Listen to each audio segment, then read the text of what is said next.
భక్త ప్రహ్లాదుడు మరియు నరసింహ భగవాన్ ఇక్కడ హిరణ్యకశ్యపుని కొడుకు భక్త ప్రహ్లాదుడికి విద్యాభ్యాసానికై మరియు ఆ రోజుల్లో పంపేవారు.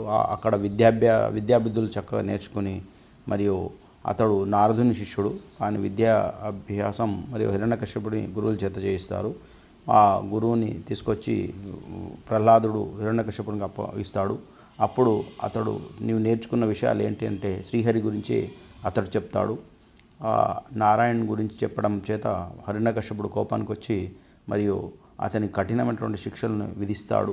ఆ కఠిన పరీక్షల్లో నెగ్గి మరి ఎక్కడున్నాడు నీ హరి శ్రీహరి అని అడిగినప్పుడు ఈ స్తంభంలో ఉన్నప్పుడు ఆ స్తంభానికి పగలగొడితే వెంబడే ఆ నరసింహస్వామి వచ్చి హిరణ్యకశ్యపుని మరి చీల్చి చెండాడి తన గోర్లతో చంపి మరియు ఆయనకు స్వర్గధామాన్ని చేర్చి మరి భక్త ప్రహ్లాదానికి మరియు చేరదీశాడు.